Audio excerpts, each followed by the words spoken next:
Hello, Milan Mahadevan from 8451 here. Welcome to this special edition of The Uplow'd. Today we're going to explore a non-business related topic and discuss some of the other elements that make our DNA unique. This special edition episode will give you a sneak peek into the ethos of our organization and answer some of the listener questions we've received. So sit back, relax, and if you're so inclined, drop us a line and let us know what you think. Welcome to this special edition of The Uplow'd by 8451. I'm your host, Dan O'Keefe. So today, as an official sponsor of International Women's Day this month, March 8th, we are excited to welcome Diversity and Inclusion Manager for 8451, Terron Wilson.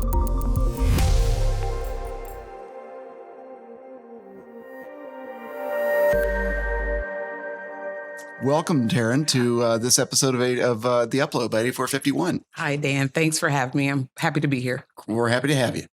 And we want to dig in for starters. Could you tell us first about your background and how you came to the world of diversity and inclusion and 8451? Yes. So I have over 20 years of experience in sales, marketing, management, and consulting across publishing, consulting, and retail industries.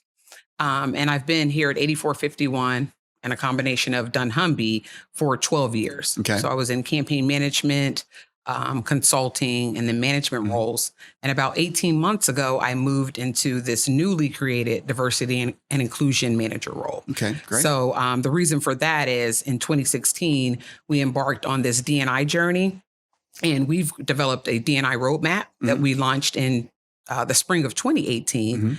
And of course, there was a need to have someone in this role to ensure that we deliver on the commitments in our D&I roadmap. Okay, great. And so I was going to ask you or confirm that you are the one responsible for leading and maintaining 8451's culture of diversity and inclusion, Yes, right? that is correct. And explain to our listeners why this is so important for 8451. Yes, so this is important. I know the buzzwords of diversity and inclusion are out there, but with us, diversity and inclusion, and I'm going to add sense of belonging, is important to 8451, not only because it's the right thing to do, Right.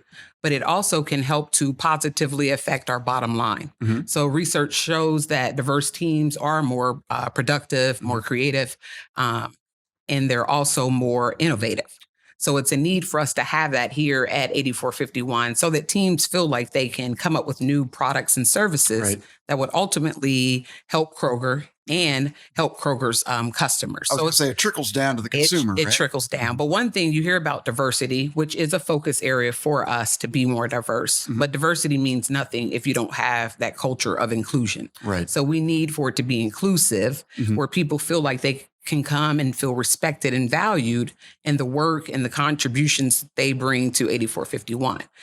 So the bigger part on the sense of belonging, though, is we want to create an environment where there's this psychological safety and trust, Okay. where you feel like you can bring your authentic self to work. And when you get to that point, there's so much that we can tap into, because Right. then you feel like I can truly bring my diversity of thought into the workplace, my experiences, and then you'll feel safe in having opposing views to your team members, because that ultimately could bring about a more innovative solution or product, again, for Kroger and its customers. And so the barriers come down, and that's where the real learning happens. Yes, right? that's where the real sharing, right? Yes. Now, when we talked prior to this interview, you educated me a lot about the inclusion portion of D&I, right?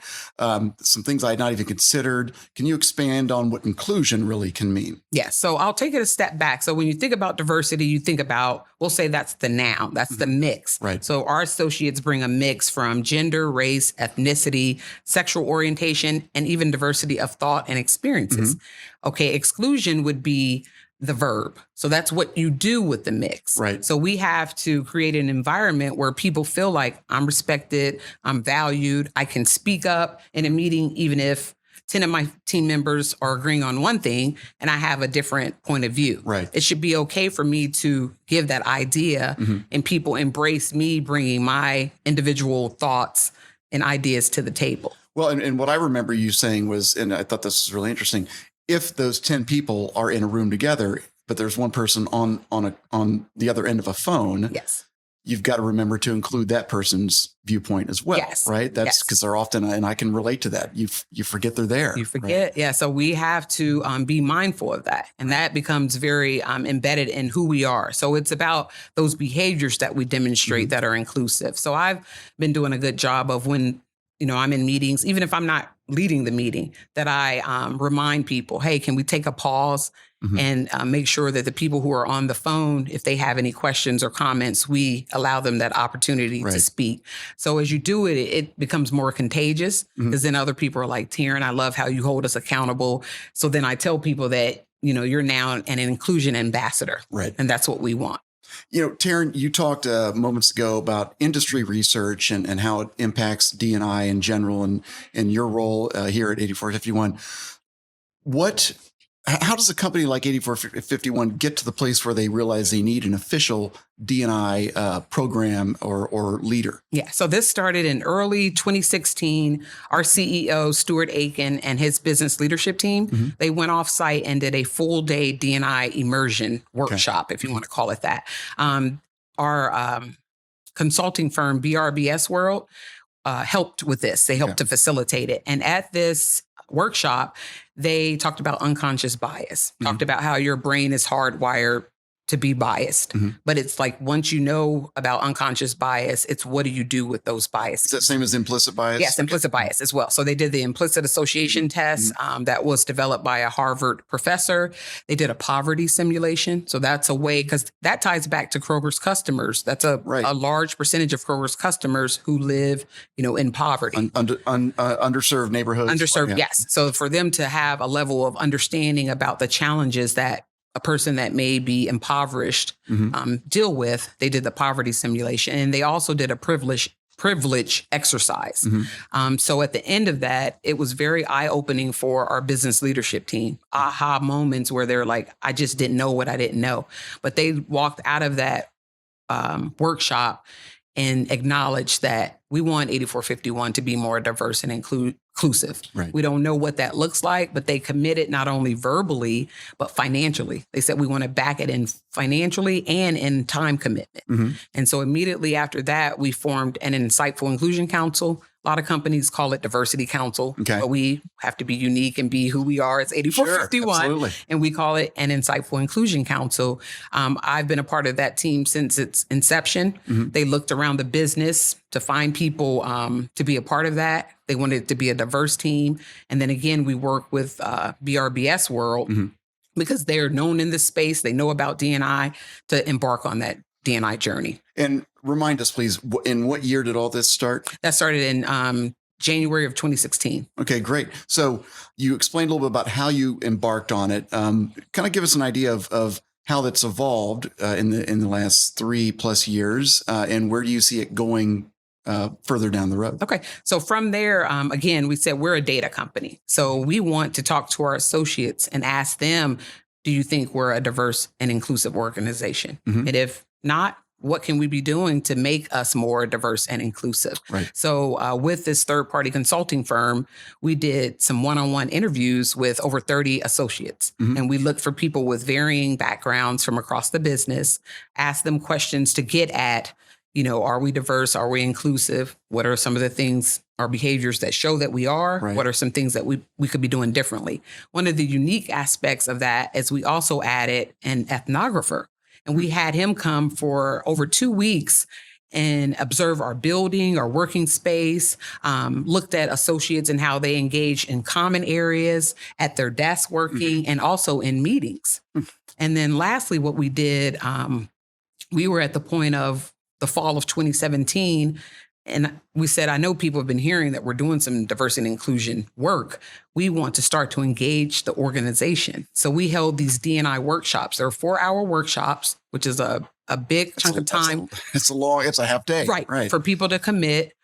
But we had 700 associates at the time, and over 500 attended the workshops. Wow. That's great. And just some of the feedback that we received is like, I didn't know what I was walking into, but I learned so much, and they really got excited about diversity and inclusion. They learned a lot about what that even means. What does diversity and inclusion mean? Right. As I said, I was educated by inclusion. Didn't understand that it can expand beyond what we typically or traditionally think of. Right. What is this something that other data science companies are doing, or how unique is this in your world of data science? From the extensive research I've done, data science companies are doing this work. They label it D&I programs, and a lot of it is training. So they may say, we're doing an unconscious bias training. One of the unique things about the work that we're doing and the role that I play is we want to move people from just awareness, but we want to embed it into our culture. And in order for us to do that, we have to change behaviors. Right. So we want to see people demonstrating inclusive behaviors. We want people to be intentional about creating that psychological safety and trust so that people have that sense of belonging. So that's our goal, is to kind of move us along. We've created a 3-year D&I roadmap, but it will continue on. But in those 3 years, that's what we want to do at the end of the 3 years, that we're changing behavior. How are you... or are you benchmarking your success here at 8451? Yes. So what we are doing is inclusion surveys every year. We did our first one in March of 2019. And again, we want to hear from the associates. We want them to tell us, are we being inclusive? And so there's a company that does a lot of inclusion surveys for big companies across the country. They provided us with the questions that they use and the scores. So we actually were 10 points higher than the national average for a lot of our questions. I know we were shocked, especially being the first time asking associates about, their perceptions of D&I. But us being a data company, we did see that there were some groups that were less likely to agree with some of the statements on the survey. And those were women, people of color, and then also people in our regional and remote offices. So again, being a data company, how do we dive deeper, get more insights? Because that's ultimately going to help us on our D&I journey. So we partnered with a research firm and had them do some inclusion focus groups. Okay, great. Yeah. You mentioned, or you referenced associates outside of the Cincinnati, headquarters. A lot of news lately, a lot of positive reaction to the move of the Chicago office to a new building. Very exciting. And that team's going to be growing. Can you use Chicago as an example of how the D&I program here is better including the Chicago office and its plans into the overall 8451 plan for 2020 and beyond? Yes, Chicago is a key part of diversity and inclusion. They are a tech hub for us, so we have the opportunity to recruit more people in the tech space. One of our focus areas is people and attracting more talent. And two very intentional areas is attracting more African-American talent and women technologists. So with Chicago being a technology hub, we're being very intentional in ways that we can attract more women technologists to that office. Right. That looks like we're working now to identify an association that specializes in women in tech that we can partner with, that would help us not only give professional development to our current women technologists, but also a way for us to get the 8451 brand out there in that Chicago area, so they even know who we are and know what opportunities exist in that city by us being in Chicago. That's great. Besides simply being the right thing to do for a healthy workplace, culture, have you noticed any benefits to the actual workflow? Yeah. So one of the things is we've introduced this concept of Herman Brain Dominance Instrument, also known as HBDI. And with that, they assess people's thinking style preferences. So yes, we have a whole brain. There's the quadrants where there's different parts of the brain that you may tap into, from critical thinking to planning to the logical piece to relational skills. But we each have a preference. So with that, we've done some assessments with groups. And then it's a part of our onboarding for all new hires to learn about HBDI. The beauty of that, you can take that into your existing teams and really look at and assess, like, hey, what type of thinking styles do we have on this team? Are we very heavy on planning and not enough on the visionary, holistic thinking? So we may, as a team, say, yeah, we're lacking in that area. Do we bring others onto the team, or do we challenge each other to tap into the whole, like, I may be a green. They use colors, where I'm a planner, very buttoned up on that end. But my second preference may be that I'm a holistic view. I can look at things, big picture. So they may challenge me and say, hey, Taryn, we're lacking that on this current team. I need for you to tap into that part of your brain to give us that piece that we may be missing. Because again, like as I mentioned, diverse teams are more productive, creative, and companies have seen where they increase in their overall bottom line because they have high performing diverse teams. And it pushes towards higher performance. Yes, it sounds like it pushes toward. Do you see any of that extending into the associates' lives outside of 8451? Is it hard to measure that? Actually, I will give you a personal example. So another thing we have is our associate resource groups. A lot of companies call them employee resource groups, but since we're associates, we call it associate resource groups. But we have a new associate resource group called Itopia, and they're focused mostly introverts. And what their goal is to make sure that they amplify the voice and the contributions of introverts. So I'm an extrovert, but no kidding. I'm an extrovert. So me being in this D&I role, they have invited me to meetings. I've been a part of their journey with their pilot, and then they launched it last fall. And I've learned so much about introverts that not only helped me to better understand introverts that I work with, but my husband's an introvert. So it has helped me even in my marriage to understand introversion, the way introverts think and the way they process things. Okay. So me as an extrovert, I'm ready to just do it, make a decision, move on. But I have to be more mindful, sometimes pause, either if I'm in meetings with introverts and allow them that space to think and, speak their ideas, but also do the same thing with my husband as well. So we just got a little bonus insight for our listeners and our viewers, right? Something to consider outside of work, whether you're here or somewhere else, right? Yes, all right. yes. That's good to hear. And something we referenced earlier in the conversation, Taryn, but I want to make sure we talk about before we close.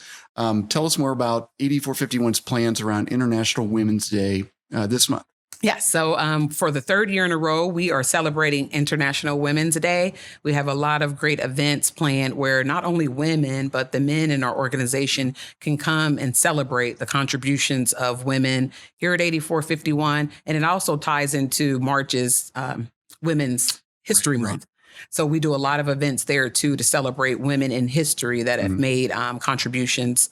But then as well as let's really uplift the people here at 8451 who do the same. Right. So it'll be a great day and month for us. That's great. And again, it's March 8th. March 8th. Right? Yes. Anything in particular, any agenda in particular you want to share, or just that keep an eye out for it? Yeah, just keep an eye. We have a lot of great things that I think will help to support women-owned businesses, things that'll help with health from, yoga to, and then just a celebration of all the women here at 8451. So it'll be a great day. Well, fantastic. We're looking forward to it.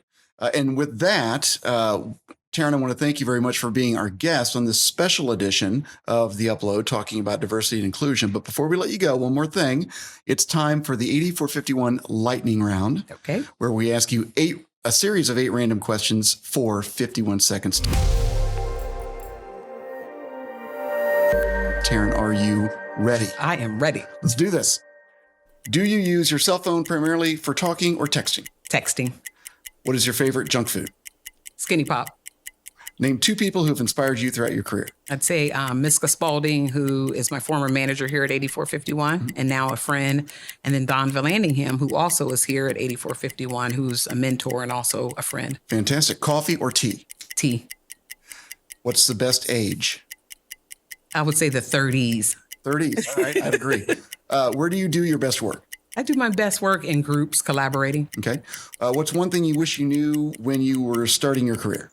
I wish I knew more about work-life balance and being present in the moment. Okay. And finally, which celebrity would you most like to have lunch with? Bruno Mars, hands down. All right. How do we do? We made it. Congratulations, Taryn. Oh, thank you. That's exciting. Good way to start March and National Women's Month, right? Yeah. Thanks, Dan. Well, thank you very much, Terron Wilson, for being our guest today on The Uplow'd. I'm your host, Dan O'Keefe, and we will see you next time on The Uplow'd. Well, that does it for this special edition of The Uplow'd by 8451. We hope you've enjoyed this episode and have a better understanding of what makes us who we are. Remember to subscribe to our podcast so you don't miss out on any of our updates or insights. Until next time, stay curious.